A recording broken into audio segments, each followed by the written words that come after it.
안녕하세요. 이준희 목사입니다. 이번 작년 신앙교육 호락호락한 신약 통독을 통해서 여러분들을 만날 수 있어서 참 기쁘게 생각합니다. 또 이 시간에 함께 해주신 여러분들을 진심으로 환영합니다. 이번 강의가 어떤 내용인지를 알려드리고자 이 영상을 준비했습니다. 우리가 성경을 읽는다는 것은 참 중요하고 꼭 필요한 것임을 알지만 실천하기가 쉽지가 않습니다. 그렇지만 성경을 읽는다는 것을 우리가 특별하게 생각하는 것이 아니라 일상의 한 부분으로 우리가 이 시간을 통해서 그렇게 습관을 들일 수 있으면 참 좋겠습니다.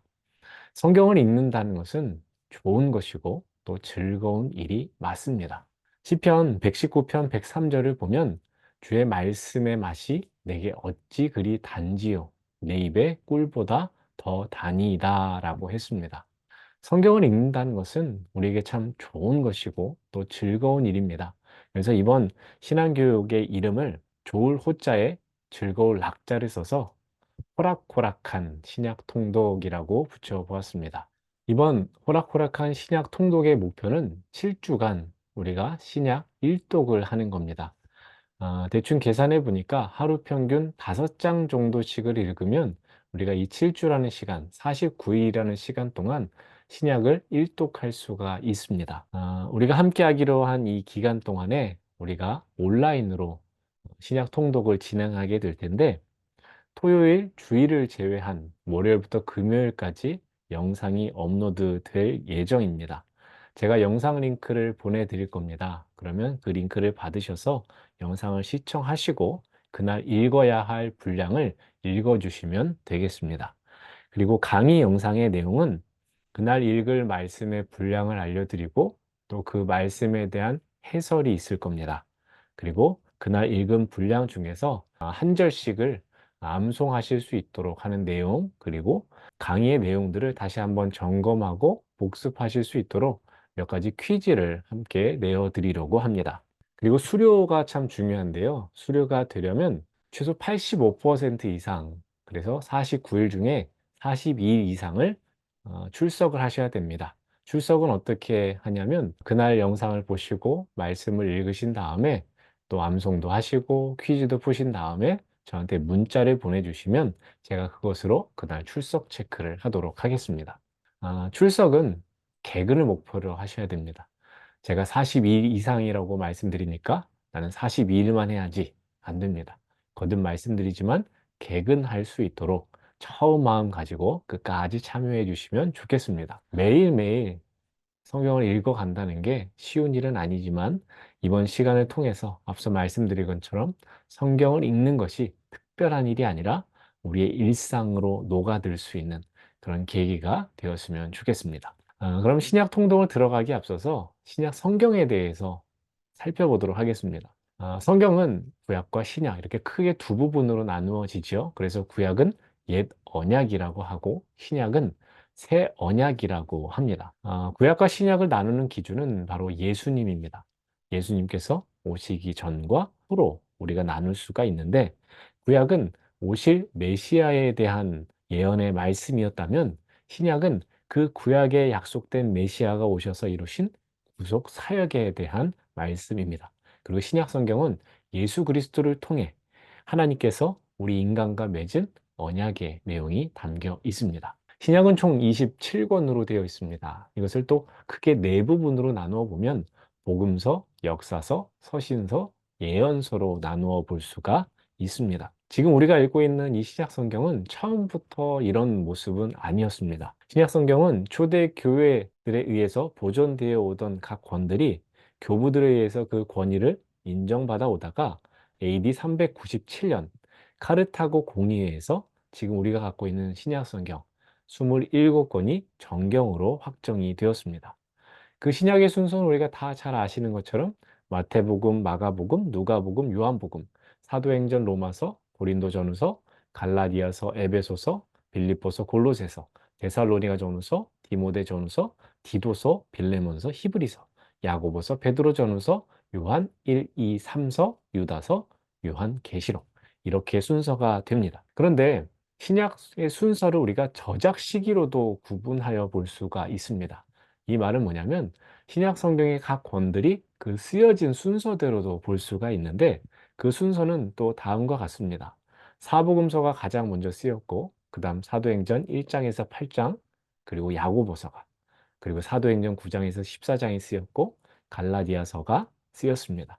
그리고 사도행전 15장에서 18장이 쓰이고 데살로니가 전후서가 쓰이고 사도행전 19장이 그 다음 쓰이고 고린도 전후서 그리고 로마서 사도행전 20장에서 28장까지가 쓰였습니다. 계속해서 빌립보서와 에베소서, 골로새서, 빌레몬서, 디도서, 디모데 전후서로 이어지고 히브리서, 베드로 전후서, 유다서, 요한 1, 2, 3서, 요한계시록 이렇게 쓰여진 시기로 살펴보면 신약 성경의 순서는 이렇게 됩니다. 신약 성경은 복음으로 시작해서 교회가 세워지고 복음을 증거하는 선교가 행해지고 예수님이 재림하셔서 역사가 완성되어지는 큰 흐름을 갖고 있습니다. 그러면 조금 더 자세하게 그 권들을 보도록 하겠습니다. 신약에 여러 권들이 있지만 가장 중요한 것은 복음서입니다. 신약 성경 분량의 46%를 차지할 정도로 그 비중이 큽니다. 복음서에는 성자이신 예수님이 죄인들을 구하러 오신 이 땅에 오신 기쁜 소식이 담겨 있기 때문입니다. 마태복음, 마가복음, 누가복음, 요한복음은 사복음서, 네 개의 복음서라고 하는데 이 중에서 마태, 마가, 누가는 같은 역사적인 관점에서 쓰였기 때문에 공관복음이라고 합니다. 우리는 복음서를 통해 예수님이 누구신가, 우리를 위해서 무엇을 하셨는가를 알게 됩니다. 왜냐하면 복음서에는 예수님이 누구신가, 우리를 위해 무엇을 하셨는가가 분명하면서도 반복적으로 증거되어지기 때문입니다. 그 다음은 사도행전입니다. 사도행전은 역사서입니다. 예수님 승천 후에 사도들이 예수 그리스도의 증인된 이야기가 기록되어져 있습니다. 교회가 세워지고 교회의 선교에 대한 내용이 담겨져 있습니다. 그 다음은 로마서입니다. 로마서는 교리서입니다. 복음에 나타난 하나님의 의, 그 의에 대한 교리서입니다. 로마서가 중요한 이유는 종교개혁가 루터와 깔뱅이 한 이야기를 통해서 우리가 알 수 있습니다. 먼저 루터는 이 서신은 실로 신약 성경 중에서 가장 중요한 부분이며 참으로 가장 순수한 복음이 담겨 있다라고 합니다. 로마서는 모든 크리스천이 마땅히 마음으로 모두 알아야 할 뿐만 아니라 매일매일 영혼의 양식으로 묵상하여야 할 만큼 가치를 지니고 있다라고 로마서를 강조합니다. 또 깔뱅은 이렇게 이야기합니다. 로마서를 성경 전체를 올바르게 이해하는 열쇠다. 그래서 만일 우리가 이 서신에 대한 올바른 이해를 갖게 된다면 우리는 성경 전체에 가장 귀중한 보화에 접근할 수 있는 눈을 가지게 된다라고 했습니다. 우리가 그러니까 로마서를 잘 읽으면 물론 어려운 부분도 만날 수 있겠지만 이 로마서를 잘 읽으면 무엇보다 복음에 대한 확신을 가지게 된다는 장점이 있습니다. 그 다음은 서신서를 이제 또 본격적으로 보게 됩니다. 로마서 이후부터 고린도 전후서, 갈라디아서, 에베소서, 빌립보서, 골로새서, 데살로니가 전후서, 디모데 전후서, 디도서, 빌레몬서, 히브리서, 야고보서, 베드로 전후서, 요한 1, 2, 3서, 유다서까지 서신서가 계속해서 이어집니다. 이 서신들은 교회 공동체 혹은 개인에게 쓰여진 편지들입니다. 그 목적은 제자들을 만들기 위해서, 교회의 여러 가지 문제에 답을 주기 위해서, 또는 추천이나 도움을 호소하고 해명을 위한 목적 등으로 쓰였습니다. 서신들은 바울이 쓴 바울 서신, 그리고 공동 서신으로 크게 또 두 부분으로 나누어집니다. 조금 더 이것을 세분화시켜 보면 먼저 바울 서신을 봅니다. 바울 서신은 교리 서신, 옥중 서신, 일반 서신, 목회 서신으로 나누어집니다. 그리고 이 바울 서신의 특징은 편지를 받는 이, 그러니까 편지를 받는 사람이 책의 이름이라는 특징이 있습니다. 그리고 공동 서신은 일반 서신이라고 하는데 바울 서신과는 달리 쓴 사람이 책의 이름이 되었습니다. 야고보서, 베드로전후서, 요한 1, 2, 3서, 유다서 이것은 다 쓴 사람의 이름인데 특별히 하나 아셔야 되는 건 야고보서, 베드로전후서 그리고 요한 1, 2, 3서. 야고보, 베드로, 요한 이름 많이 들어보셨죠? 근데 왜 순서가 이렇게 되었을까? 이것에 대해서는 갈라디아서 2장 9절을 통해서 알 수가 있는데 갈라디아서 2장 9절에 야고보와 게바와 요한에라는 말씀이 나오는데 이것을 근거로 해서 순서를 배치할 때 야고보서를 제일 앞에 뒀고 그다음 베드로전서 그리고 요한 1, 2, 3서를 두었다라고 합니다. 공동서신은 특정한 교회나 개인이 아니라 공동으로 읽는 공동으로 읽는 회람용으로서의 서신이고 그래서 여러 교회가 돌려가며 읽었다고 여겨집니다. 그 다음은 예언서죠. 요한계시록입니다. 신약의 마지막 책인 이 요한계시록은 사도 요한이 반모섬에 유배를 갔을 때 쓴 것으로 교회의 최후 승리를 예언한 서신입니다. 우리가 성경을 읽을 때 신약의 이런 전체적인 구성, 또 조직을 아는 것도 중요한데 하나 더 아셨으면 하는 건 이 신약 성경의 배경이 어떻게 되는지, 지역적인 특징이 무엇이 있는지를 아는 것입니다. 여기 지도를 한번 보시죠. 신약 성경은 구약이 메소포타미아와 이집트 사이에서 펼쳐진 것과 달리 지중해를 중심으로 로마 제국 안을 배경으로 하고 있습니다. 특히 예수님께서 이 땅에 오신 시점은 지도에서 보는 것처럼 로마가 최강 제국이 되어서 지중해를 중심으로 세계를 정치 문화적으로 통일했던 시기입니다. 그러면 예수님이 주로 활동하셨던 지역을 이제 좁혀서 한번 보겠습니다. 예수님은 갈릴리 나사렛 출신이십니다. 갈릴리는 유대인들에게 무시당하는 외진 곳이었는데 그렇다고 해서 갈릴리 지역이 낙후된 지역이냐? 그렇지는 않습니다. 국제적인 문물 교류가 활발했던 곳입니다. 그리고 많은 랍비들이 활동했던 지역이기도 합니다.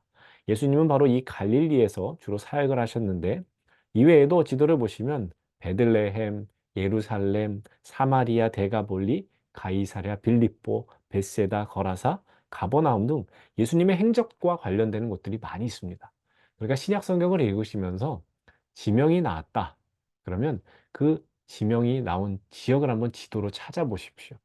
그러면 예수님이 여기서 여기를 가셨구나. 혹은 사도 바울이 선교 여행을 하면서 이렇게 이동을 했구나. 그런 것들을 볼 수 있게 됩니다.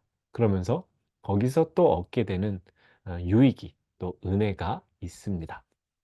지금까지 제가 간단하게 오리엔테이션을 해 드렸습니다. 신약 성경의 전반적인 부분들 그리고 알았으면 하는 내용들을 간략하게 정리해 드렸는데 이제 다음 영상, 그러니까 내일부터 시작되어지는 영상을 통해서는 우리가 말씀 한 장 한 장에 대한 배경 혹은 지식들, 여러 가지 해설들을 전해 드릴 예정입니다. 그러니까 영상을 꼭 보시고 말씀을 꾸준히 읽어 주시면 되겠습니다. 제가 준비해서 비치해 놓은 성경 읽기표를 다들 수령하셨는지 모르겠습니다. 나눠드린 읽기표를 따라서 하루하루 참여해 주시면 됩니다. 이제 내일부터 강의 영상이 시작이 됩니다. 3월 19일부터 5월 6일까지 쭉 해서 영상이 이어져 갈 텐데 그 영상을 보시면서 하루하루 말씀 읽기에 참여해 주시면 언제 가나 하는 그 시간들이 지나서 어느덧 마무리하는 때가 올 겁니다. 이번 작년 신앙교육 호락호락한 신약 통독은 총 117명이 함께 하십니다. 상당히 많은 분들이 함께 해주시는데요. 우리가 온라인으로 연결되어져 있지만 서로가 서로를 응원하는 마음을 가지고 끝까지 신약 일독이라는 경주를 완주할 수 있으면 좋겠습니다. 무엇보다 시작할 때 마음을 잘 붙잡으셔야 됩니다. 그래서 처음에 하기로 했던 이 117명의 모든 분들이 끝까지 함께 할 수 있으면 좋겠습니다. 그리고 하나 또 아셔야 되는 건 이번 호락호락한 신약 통독이 온라인으로 진행되기는 하지만 한 번은 현장 모임을 해야 합니다. 지금 어떻게 할까를 고민하고 있는데 가장 유력한 방안은 4월 오후 예배 시간 중 제가 설교를 해야 되는 그때 한 자리에 모일까 하는 계획을 가지고 있습니다. 자세한 건 일정이 잡히는 대로 제가 다시 공지해 드리겠습니다. 어쨌든 현장 한 번도 꼭 참여해 주셔야 된다는 것을 기억해 주시면 감사하겠습니다. 그러면 내일부터 호락호락한 신약 통독 시작됩니다. 기대하는 마음으로 함께 해주시고 저도 열심히 준비할 테니까 참여해 주시는 여러분들도 기쁜 마음으로 또 즐거운 마음으로 신약 통독에 함께 해주시기를 바랍니다. 감사합니다. 주의 말씀이 새롭게